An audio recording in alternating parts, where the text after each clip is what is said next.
Why should anybody trust numbers? Said the president right after he fired the head of the Bureau of Labor Statistics for accurately reporting the job numbers. A new low in the war on facts. From WNYC in New York, this is On the Media. I'm Brooke Gladstone. And I'm Micah Loewinger. A rare coalition of private money and state power is trying to sue the watchdog Media Matters out of existence. Tucker Carlson described what he viewed as the three biggest threats. That it was the Washington Post, the German government, and Media Matters. And, it's like, oh my gosh. Plus, the YouTube channel Jubilee says it wants to bridge political divides, but its debate format looks more like a firing squad. If Jubilee had come to me and said, you'll be debating one guy who says he's a fascist and another guy who tells you to get out of the country, I'd have said, I'll pass, thanks, I'm washing my hair. It's all coming up after this.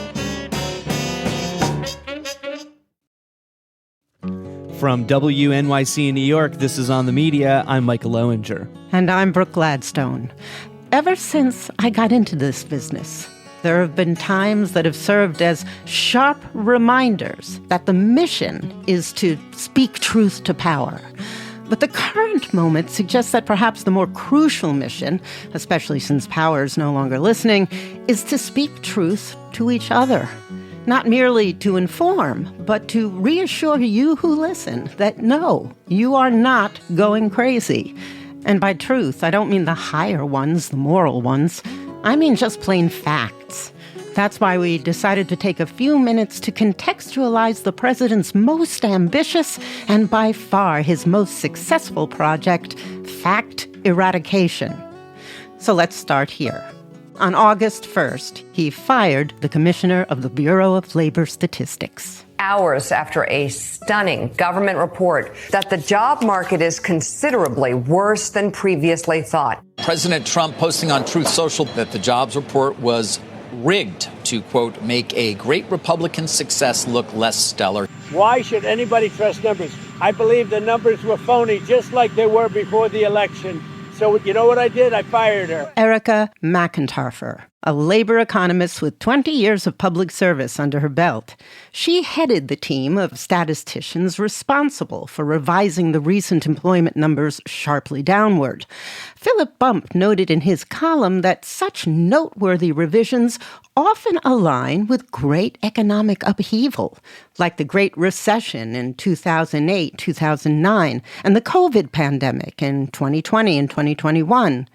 So what was happening this past April? President Donald Trump's slate of sweeping tariffs is set to go into effect later this week. Stocks plunging Friday amid the tariff uncertainty and fears of looming trade wars. When President Trump doesn't get the beautiful numbers he seeks, he offers alternatives, even if they defy the immutable laws of mathematics. You know, we've cut drug prices by 1,200, 1,300, 1,400, 1,500%.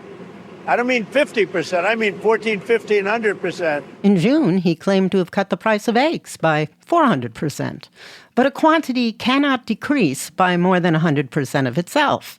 Even I know that, and I don't have an uncle who taught at MIT.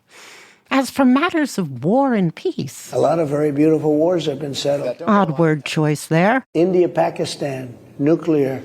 Look at Cambodia just recently. It was going to be a war. I settled that up, and I settled it up with trade. The Nobel Prize, so near and yet so far, because it's rigged. We settled that one. Kosovo, you know about that. With Serbia, I think I settled it averaging about a war a month. While the U.S. played a role in some negotiations and ceasefires, it didn't do it alone, and ongoing tensions and violence in those places suggest that such agreements do not amount to a durable peace. He counts on us not to follow news of faraway places. As for wars we can't help following, the ones he was going to settle on day one because the other guy was too stupid, well... Of course it was sarcastic. But you've now been in office for 5 months and 5 days. Why have you not been able to end the Ukraine war? Because it's more difficult than people would have any idea. You think?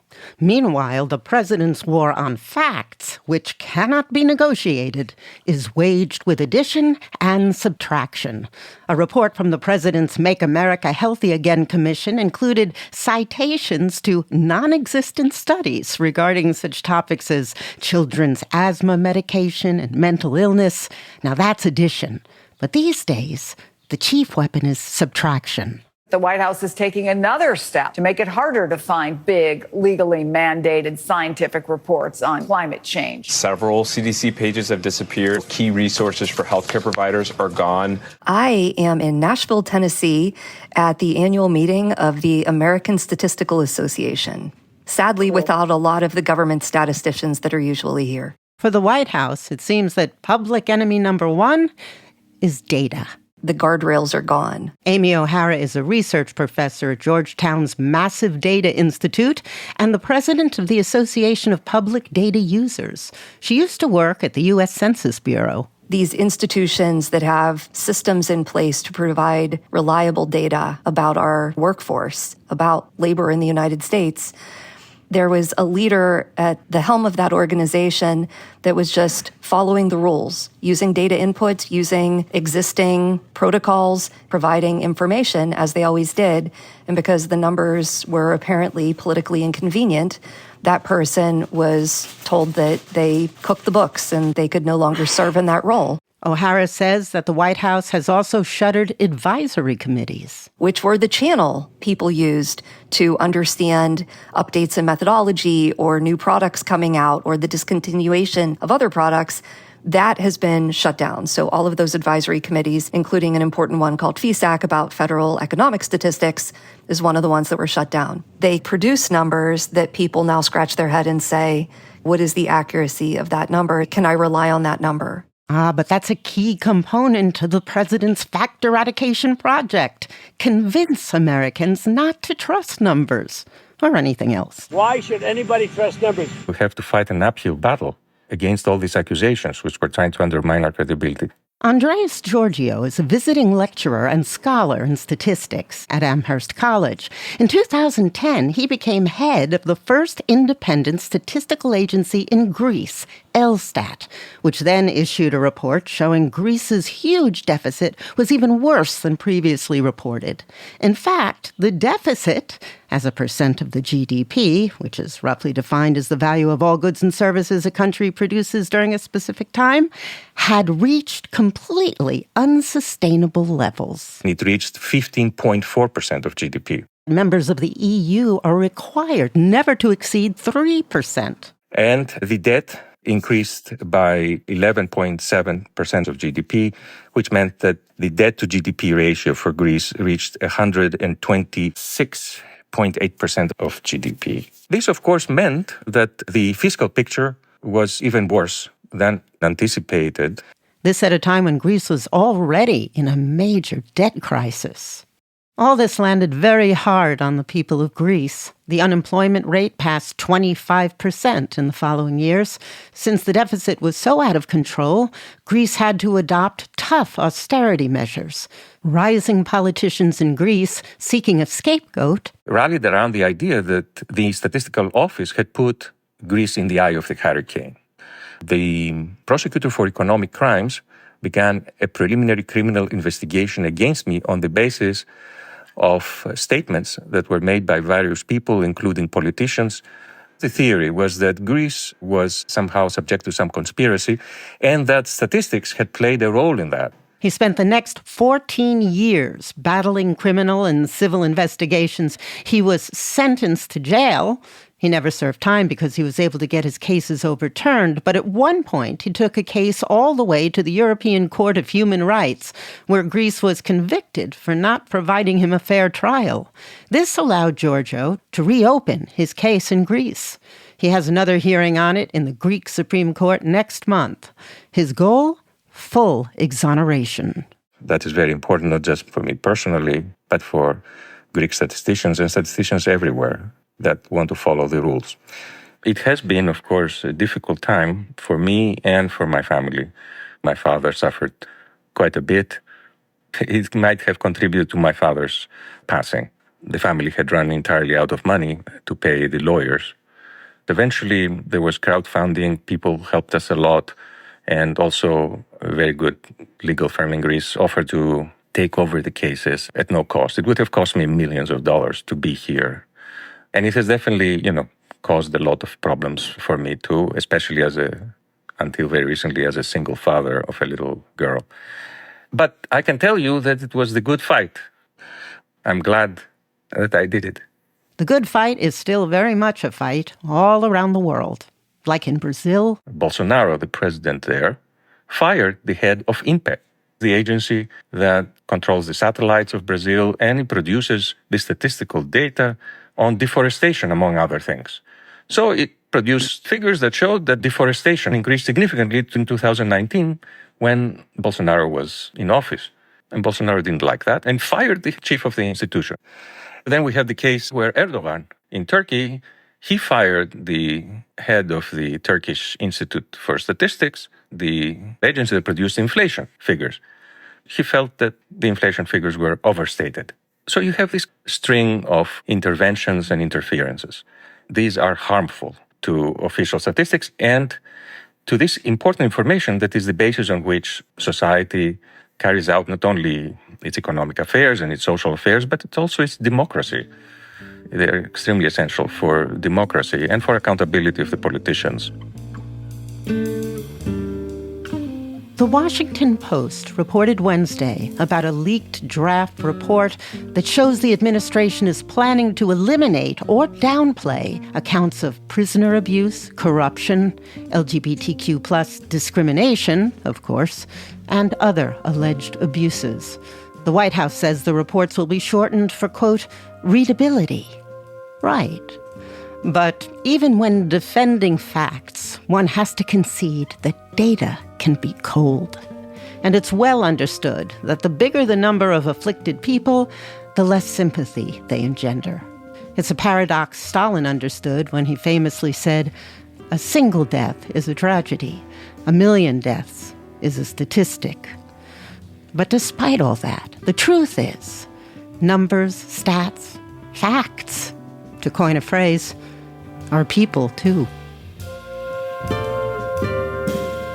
Coming up, why are Elon Musk's ex, the FTC, and multiple state attorneys general trying to destroy a media watchdog group? This is On the Media.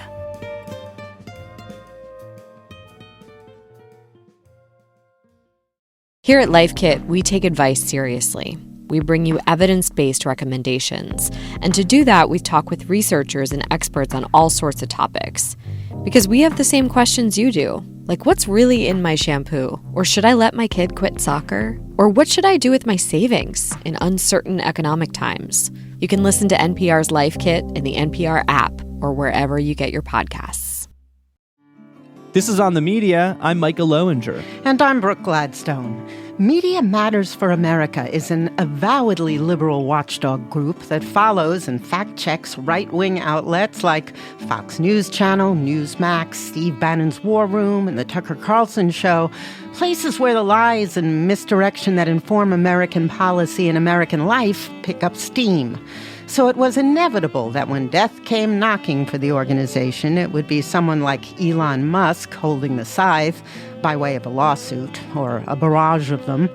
Elon Musk bought Twitter in October 2022 for a reported $44 billion, renamed it X, and promised to ease up on its content moderation. Free speech, let everybody's freak flag or Confederate flag fly.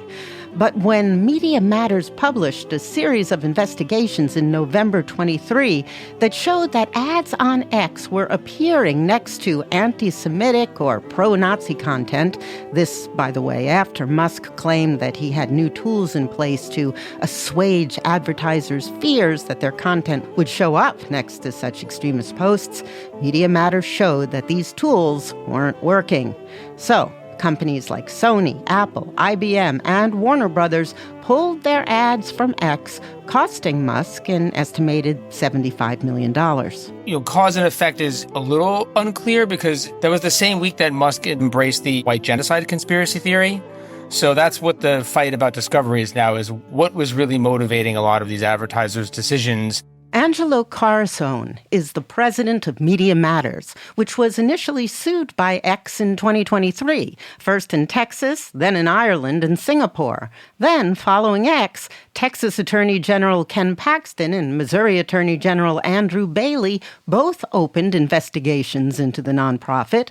Media Matters sued everyone back, including X, saying that the social media platform's own terms and conditions required X's legal actions to be launched exclusively in California.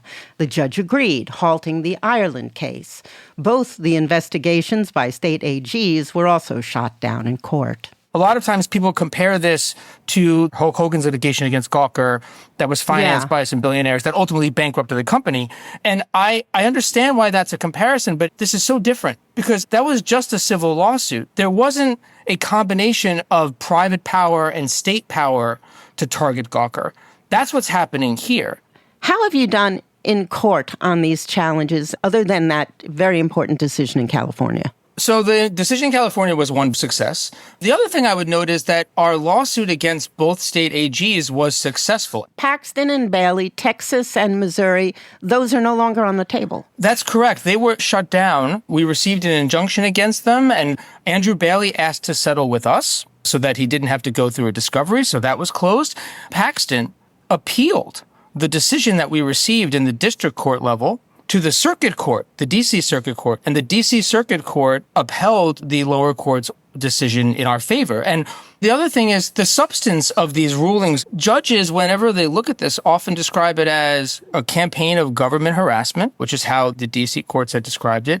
Whenever they touch on the merits, the underlying facts, they always describe them as either meritless or baseless. And what's so incredible about all of this is that we barely had a moment to enjoy the relief of not being under state scrutiny, because just as we were putting to bed the civil investigative demands from the states, this FTC one was now blossoming. Tell me about the Federal Trade Commission case. What are the grounds? I don't know. What do they say then? We're a nonprofit. We don't engage in commercial activity. The FTC doesn't even have any real authority over us. We're not in trade. We're not in commerce. What information did they want? They want to know information about funding sources in some cases. They want to know who's worked here for the past 6 years. They want to have insight into the editing process and how the reporting and journalism gets done. They want all kinds of communications that we've had with third parties. It seems to be one about retaliation, and the other part that I think reinforces that is that, Andrew Ferguson, who's the chairman, has talked about these concerns around, what they call advertiser boycotts.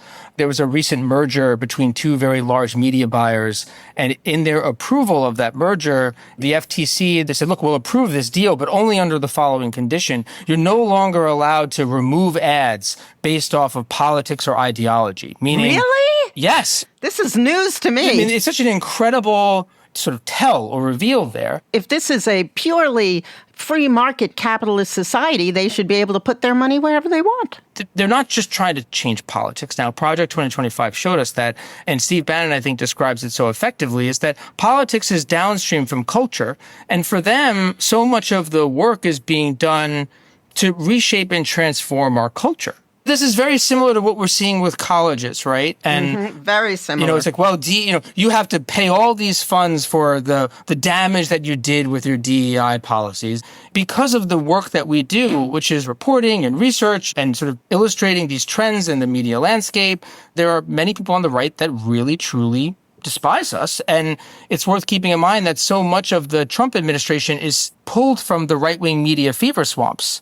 3 of Andrew Ferguson's senior people that he brought on board to the FTC have all attacked Media Matters vigorously in the past, describing us as a cancer and all sorts of other things, saying we should be in jail and prison. The FTC says that you're engaging in collusion and that this needs to be investigated, that you're trying to disrupt the marketplace under consumer protection laws. That was what they would argue. It's very similar to what the state AGs were claiming, was that we were interfering with commerce in their respective states, and that's why we needed to be investigated.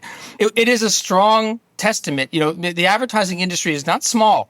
It's a multi-billion dollar. It's this idea that somehow we're the wizard behind the curtain is part of the right-wing narrative. I mean, Tucker Carlson once described what he viewed as the three biggest threats, and it was the Washington Post, the German government, and Media Matters.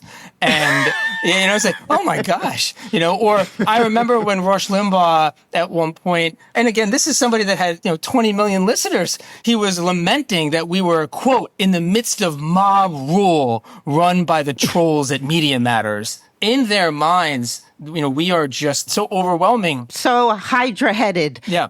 So how are you going to be able to pay your legal bills? You've observed that in any other environment, you would stop doing what you do, focus on beating back the legal assault, and then pick up on the work after the lawsuits were settled. But now you're being expected to do both at the same time. I think that's a fair expectation. Our biggest study that we've ever produced in 21 years in terms of its reach actually came out this year. While we were under this litigation, we did a massive thing with the New York Times shortly before the 2024 election that looked at YouTube election misinformation for 6 months. It was this huge thing that they published in coordination with our research. That was in the midst of this litigation. Our supporters have mostly stayed with us, but we haven't received support from the major foundations and new people that care about civic spaces. And that's really what this fight's about. Right. Because they're afraid? Because they don't know about it? Why? I think it's a combination of a few things. One, I think, is legitimate fear. Musk himself has threatened retaliation against individuals, or at least that's the perception that exists in many. Say, oh, I don't want to touch that. My gosh. The other part is the Trump administration has all of these big players are folding, and it gets where you say, how could you possibly win this fight? If CBS had to cave, if ABC had to cave, what chance does Media Matters have? You say that to get to the finish line, you need $5 or $6 million. You also say that if this were happening in 2017, you'd have it. You'd be resistance heroes. If this was 2017 and the Trump administration was attacking us like this, we would be resistance heroes, because back then it was considered a badge of honor. It was a demonstration that you were standing up. And the fear, it was present, but it wasn't front and center. Now, I think within the first few months, the Trump administration has successfully illustrated to many that they're serious, that they will punish you. I often imagine a scenario in which George Soros and Barack Obama were going after a right-wing media figure like a Charlie Kirk, that they were both putting all these resources into trying to destroy, and announced it, that their plan was to destroy Kirk. It would be the biggest story ever. And every potential right-wing donor would be out there saying, no, no, no. Not even because they necessarily want to defend Charlie Kirk or stick it to Obama and Soros, but because they would say, we cannot let that tactic become acceptable. And I think that's my big warning for everyone, is that if you don't take this tactic and show that it doesn't work, they'll just keep using it over and over and over again. And every time they use it, it will become sharper. One of the incredible things that came out of the Paxton investigation, or the lawsuits around that, is there was this argument in court that his team was making that essentially amounted to the fact that if anybody in Texas reads a news article that has any effect on anything related to Texas, that they have the authority to go out there and investigate all the reporting leading up to it. The journalists, their notes, their research. That was the case they made? That was one of the arguments that they were making at the time. It was all centered around this nexus of consumer protection. And what did the judge say? I mean, the judge obviously didn't accept it because they lost. But I think it shows the point of fighting. Because even then, when we sued the AGs first, we had very similar questions. Is this worth the money? Shouldn't you just try to negotiate? Shouldn't you wait until they fight you in their state courts? And the answer to that is no. Because it's ceding the ground to this encroachment and attack on basic, not just freedoms, but basic civic rights. I know resources are constrained across the board, but for me, this is not a resource problem. Unexpectedly, though, some figures and groups on the right have offered Media Matters some grudging respect and even in a few cases, support. This is the one thing that has been pleasantly surprising. We've had conservative, right-leaning organizations that have filed briefs on our behalf, basically saying, hey, you should support Media Matters here on this issue because it is a free speech issue. And you're talking about groups like... There are some organizations that have been funded by the Koch network. Another group is FIRE, which is a free speech organization that in the past I would have described it as a conservative organization. And outside of the amicus brief, which is, I think, a very formal thing, even people like Steve Bannon, who've been acknowledging our sophistication and contributions and maybe even appreciating our toughness a little bit, that's the stuff that it's like, well, at least they're being consistent. We've seen so many figures, they just capitulate to Trumpism, right? When you're in this type of work, so much of the work becomes the fight itself. You lose sight that you're not just stuck in trench warfare indefinitely, that actually some of the people you're engaging with are honest brokers too, even if you disagree. And as terrible as all this has been, and it has been almost entirely terrible, some of those bright spots have been reminders that even when it feels like so much of our culture is, being transformed in the most destructive ways, there are actually strange bedfellows that align around the basics of what our country is supposed to be. And you think you can survive? Yeah, I mean, the short term is that, look, money is the hard part. And there may be some more curveballs, and it may get worse. We are in a posture now of finding a way to balance these complicated legal attacks, this multi-front battle, and our mission. And I don't want to sacrifice any more of our mission. I do believe in persistence. I could go back to a laundry list of things that always seemed impossible when we first started them, and then in 6 months became more real and more possible. And then in a year after that, it happened. And so I think my own experience has said, yeah, you know what? We're on firm ground and you can keep hitting us, but I think we have a path ahead. Angelo, thank you very much. Thank you so much. Angelo Carusone is the president of Media Matters for America. Coming up, the biggest debate show that's not a debate. This is On the Media.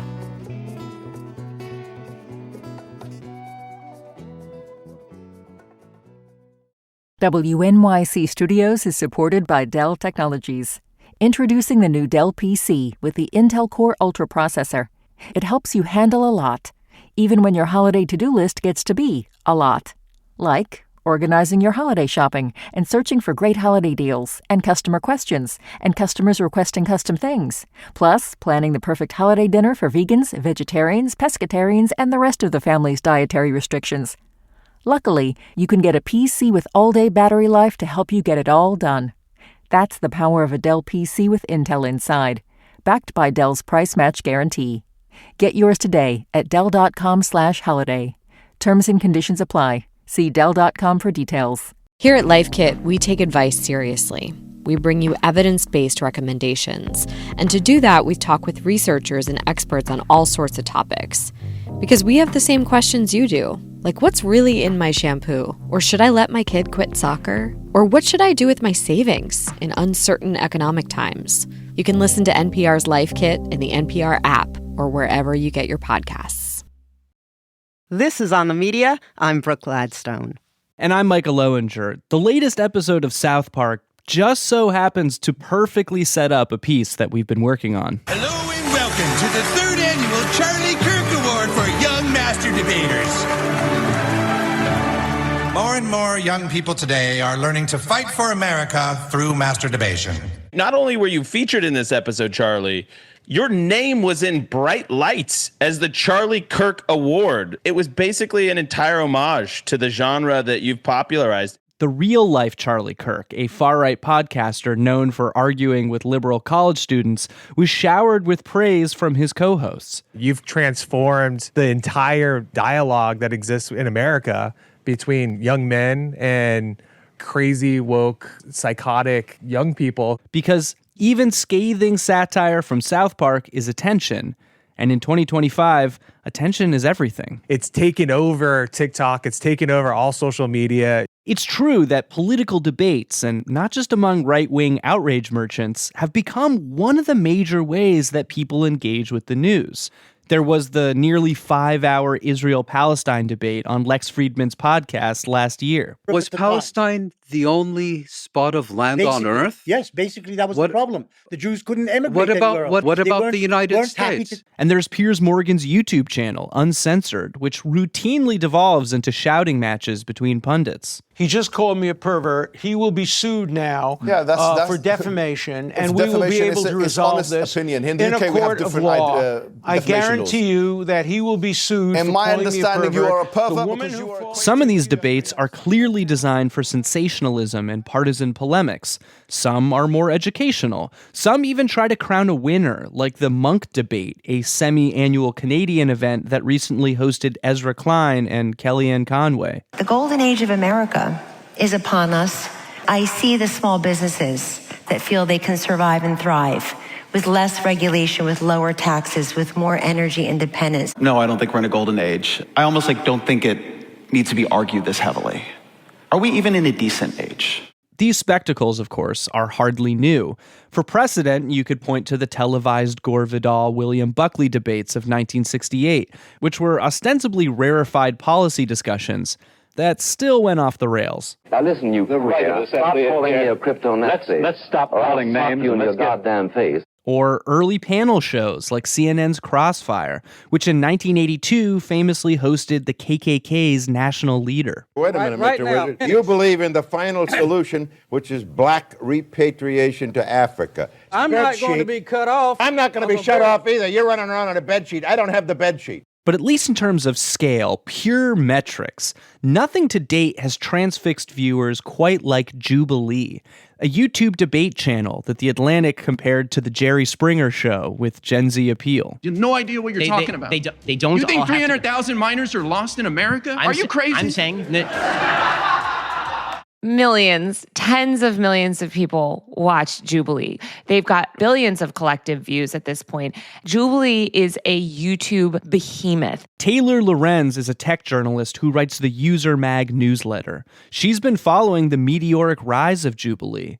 And whether you love it, hate it, or you've never heard about it before, Jubilee has become an undeniably important forum for changing hearts and minds.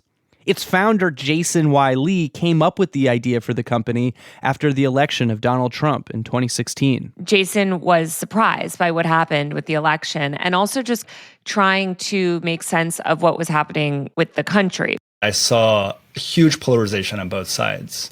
It was very jarring for me. Jason speaking with Taylor Lorenz on her podcast, Power User. I felt like there was just this huge white space in the center for young people, which was about empathy, about dialogue, about nuance, which unfortunately at that time, and unfortunately now, it felt like we weren't seeing. So I had this crazy idea at the time where, could we create a media company that is not about featuring just the left side or just the right side, but featuring true human voices and finding some kind of middle ground there. And I decided to raise a small round of capital and launch Jubilee Media. He ended up raising $650,000, telling investors that he thought filming tough conversations could be hugely lucrative.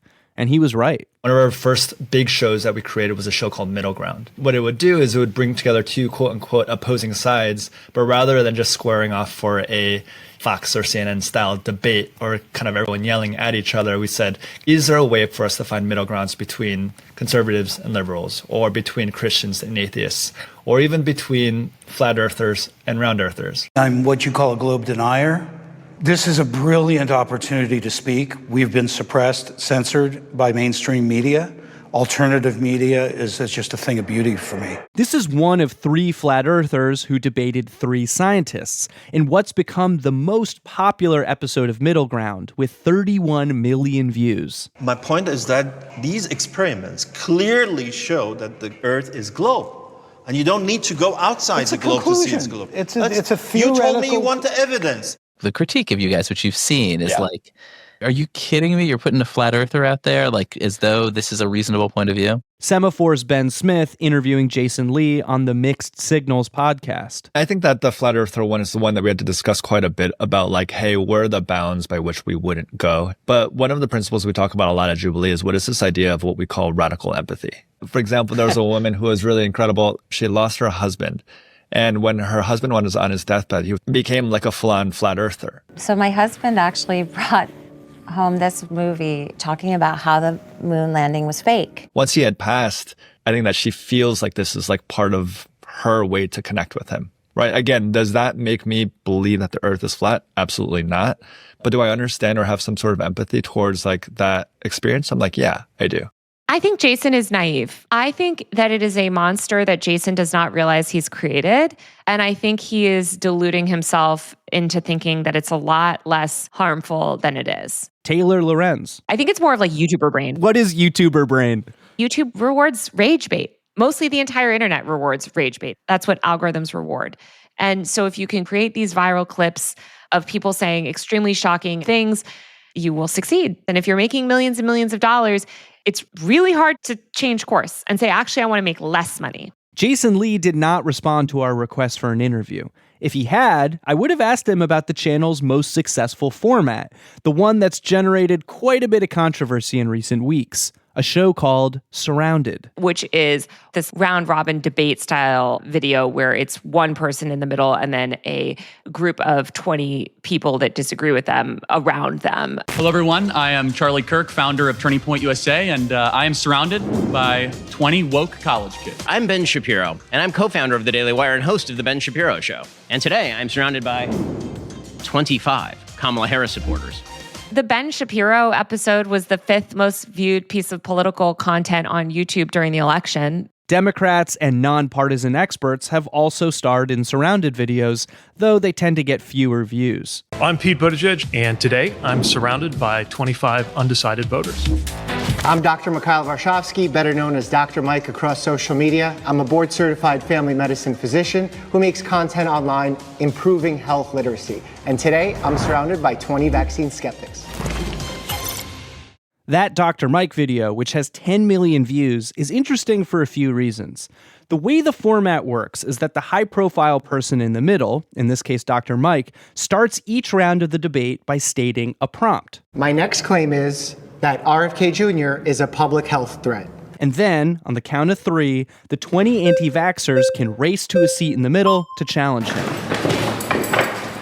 leading to this exchange. How is it that he's a villain? How are we a villain if some of these vaccine creators and scientists are the ones saying we should not get it?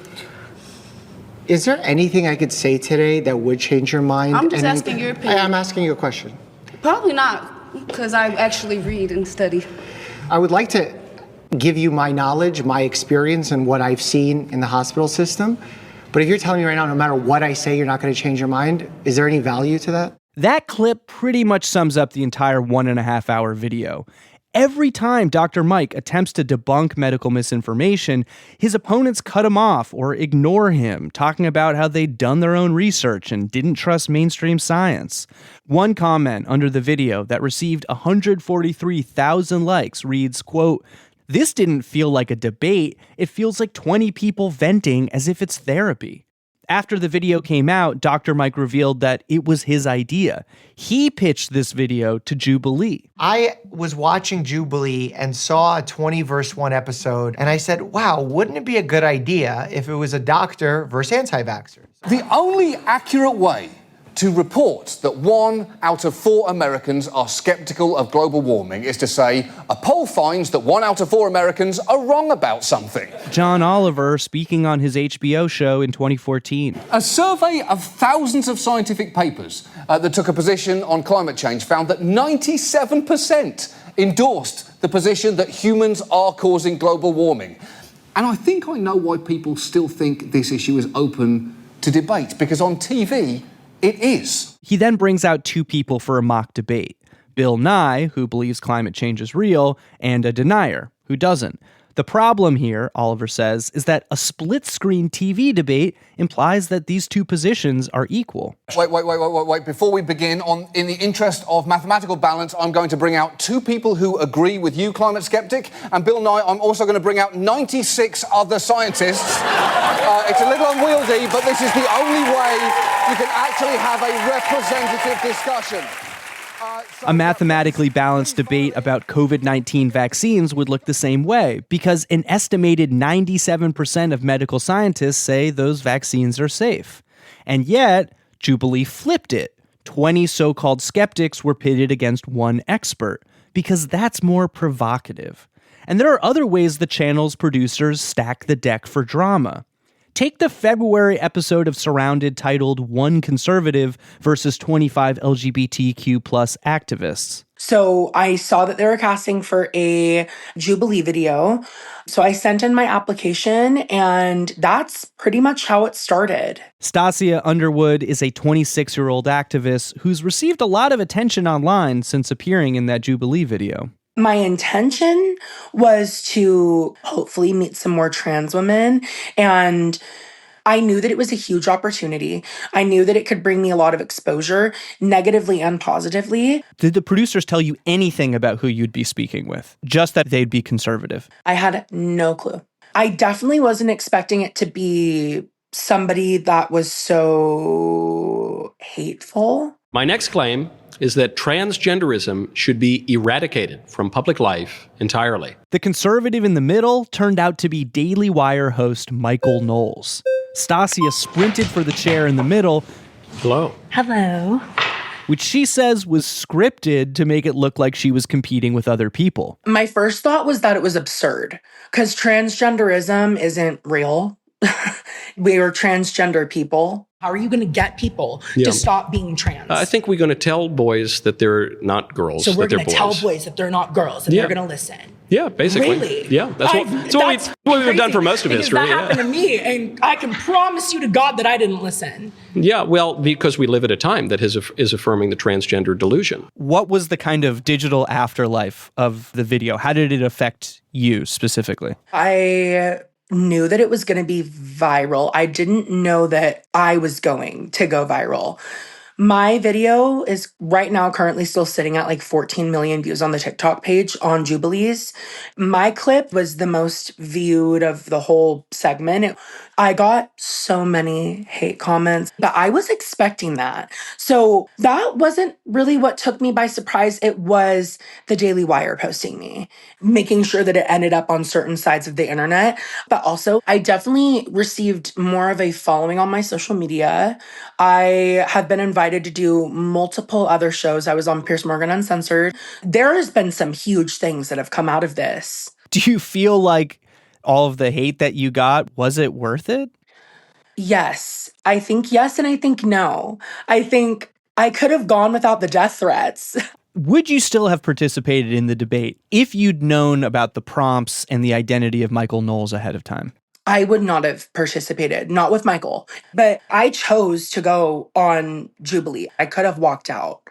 And that's something that we all have discussed with each other recently is like, we probably should have walked out at a certain point when he was saying things like the eradication of trans ideology. But we all sat there and we all participated. So I think it's all dependent on what you're willing to put up with and what you're not. I spoke with another guest on Surrounded who feels he was misled by Jubilee and is now reflecting on whether participating was worth it. I'm Mehdi Hasan. I'm a journalist. I'm the editor of Zeteo. And today I'm surrounded by 20 far-right conservatives. Mehdi is a natural fit for this kind of thing. Back when he had an MSNBC show, he was known for his tough interviews. He also literally wrote a book about debate called Win Every Argument.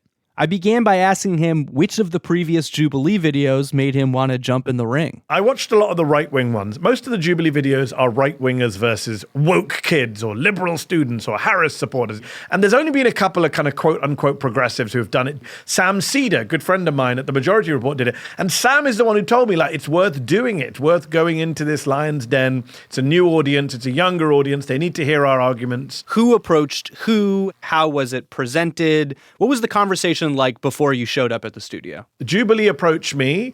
They pitched it as, 25 Trump supporters, MAGA supporters. The name changed over time. It ended up being 25 far-right conservatives. To be fair to them, that should have been a tell to me. I mean, which people self-identify as far-right? I'm for defending the traditional demographics of this country, which is majority white. This is Connor Estelle, who began his debate with Mehdi Hasan saying he didn't care if Donald Trump defied the Constitution. How would Connor's America look? What would it look like? Well, quite frankly, I think we would deport people who shouldn't be here. No, I didn't ask about deporting. What does the government look like? I would say, quite frankly, it's under a sort of benevolent leader, such as Where does he Franco. come from? It could be a kind of aristocratic class, could be someone who picks the autocrat? Frankly, the people. I mean, we could hold a vote on it. Kings were isn't that democracy? Well, sure. You can have a vote to get to that state. And then no more votes afterwards? Absolutely. Wow. 100%. Wow. And if that autocrat kills you and your family, you're fine with that? Well, I'm not going to be a part of the group that he kills, because that's the whole thing. How do you know?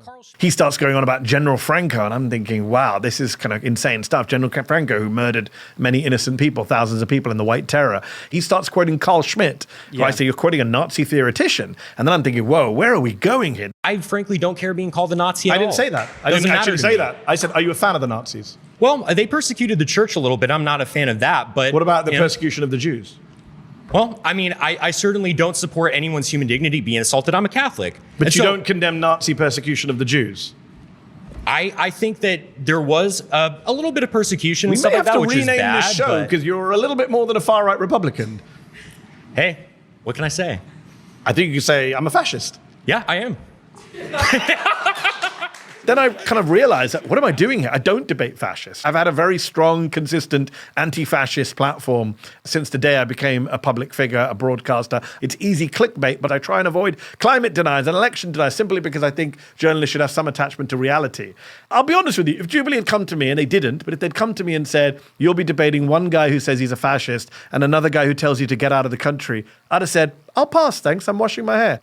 There was one YouTube commenter who put it this way: it's never been easier to understand the rise of Nazism in 1930s Germany. And that comment got 162,000 upvotes under your video. So what do you make of this idea that there's some kind of educational or even journalistic value in platforming this stuff? I get it, and it's appealing to some people, but there has to be a red line, right? What are we going to do now? Is Jubilee going to have one Jewish person versus 20 Holocaust deniers? Like, where do we draw the line? Literally, a Jubilee producer told a writer at The Atlantic that they had considered that topic. Oh, wow, I didn't know that. I was just being sarcastic. I guess this is where we are. Are you happy with how the video turned out? That's a tricky question. Are you happy you did it?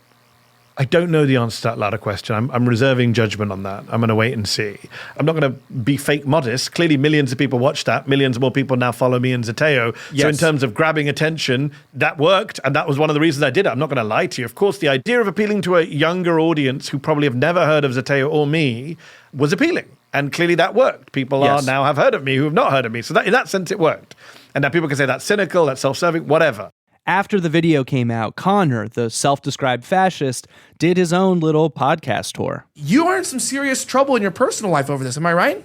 That is correct. What happened? Well, unfortunately, I lost my job as a result, and no one really is to blame for that. It's just the manner in which you're canceled for voicing any heterosexual, Christian, moral belief. He ran with the cancel culture story and raised nearly $40,000 on a crowdfunding site. A huge boon for a guy who, to that point, like some of the other Jubilee participants, had been struggling to break through as an aspiring right-wing influencer. What do you make of the argument that any good that came of your appearance, you know, the millions of teenagers who didn't know who you were but now do, what do you make of the argument that that is all negated by the exposure that these aspiring right-wing influencers got? These people who need to be canceled in order to get famous in their circles. Is the juice worth the squeeze here? No, it's a very good question. I don't know the answer to that question. I think it's a very fair criticism, and that's why I reserve judgment on the whole thing, to see what the longer-term fallout is than just a week of 10 million views, but more like, what is the longer-term fallout for some of these influencers? It's a two-point process. One is, should Jubilee exist? Because it already does, regardless of Mehdi Hasan.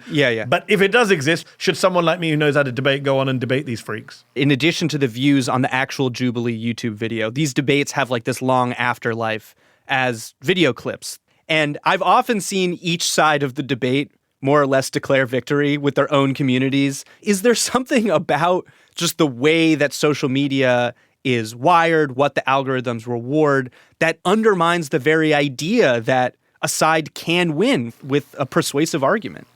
That's a great question. It's something I've struggled with a lot, which is you can win a debate as I have and then see the other side clip something completely out of context to make it look like that was the moment, and people don't watch the whole hour and a half. They watch 2 minutes in their feed or 30 seconds in their feed.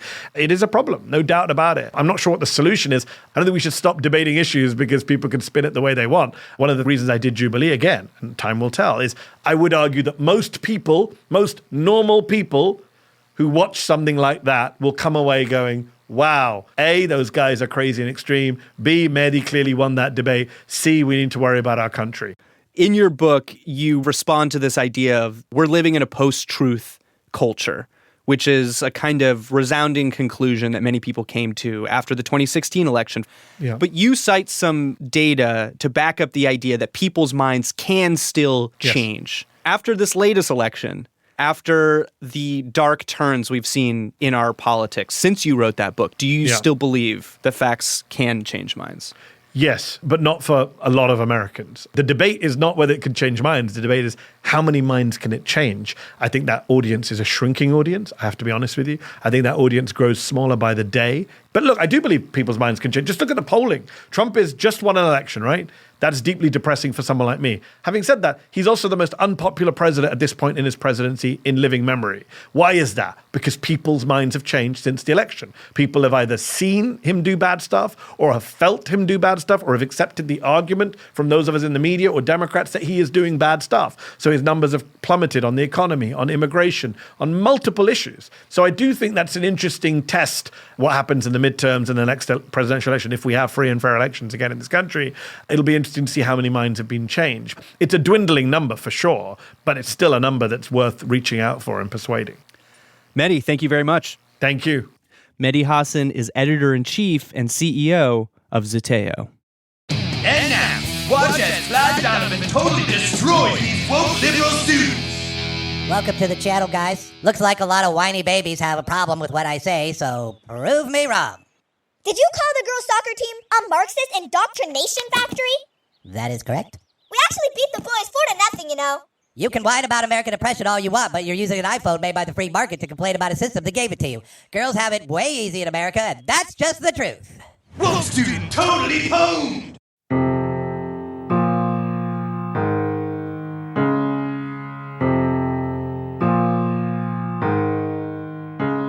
That's it for this week's show. On the Media is produced by Molly Rosen, Rebecca Clark-Callender, and Candace Wong. Our technical director is Jennifer Munson, with engineering from Jared Paul. Eloise Blondio is our senior producer, and our executive producer is Katya Rogers. On the Media is a production of WNYC Studios. I'm Brooke Gladstone. And I'm Micah Loewinger.